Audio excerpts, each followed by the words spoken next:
Hi everyone, welcome to this episode of Rural Yarns.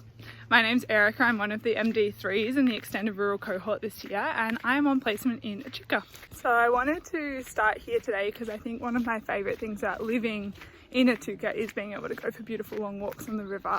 I find it very calming and as you can see it's just beautiful, skies shining blue. So this is definitely one of the perks of living in a town like this. So Echuca is actually located near the junction of three rivers, the Murray River, the Campaspe River and the Goulburn River. And so Echuca in Aboriginal language actually means meeting of the waters. So a little bit of a fun fact there for you. And so in terms of the medicine here and the actual placement, I have had an incredible time. We, as part of the extended rural cohort, are based in a general practice clinic. And in my clinic I've rotated between lots of different doctors. I've had chances to do parallel consulting, so I have my own room and see my own patients for a little bit. I've had the chance to follow patients from sort of an antenatal check in GP to actually seeing their birth in the hospital and being on call. I had the chance to do an ED shift earlier in the year, so heaps of variety and lots of opportunities to really use your practical skills in medicine in a rural context. And here we have one of the main tourist attractions, the Port of Echuca. So as you may be able to see, it's kept in kind of period detail and there's lots of little activities and things, particularly for kids. And so here we have the Murray River. This is the port where all of the paddle steamers are docked.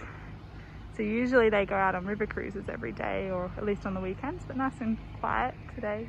And this is the Echuca Library. I've actually joined up as a member here and it looks straight down onto this beautiful nature reserve. This is High Street. There's lots of bakeries and shops along here, bookstores, a few really cool vintage stores, things like that. Obviously very quiet at the moment, but usually on a weekend packed with tourists. And probably the most important place to show you, not that you can see the front of it, is this place. It's top of town fish and chips. It's literally just opposite from the hospital, which is a little bit scary, but they do the best fish and chips you'll ever have. It might sound like a cliche, but one thing I've really noticed living in a rural town, again, I did grow up in a rural town, but being back here is how friendly strangers are, and the fact that I'm on this walk, I've walked past several pairs of people walking and running and literally everyone says hello to you and asks you how your day is, regardless of whether they know you. So that's a nice little thing to, I guess, set yourself apart from the city, is that everyone will say hello when you go for a walk.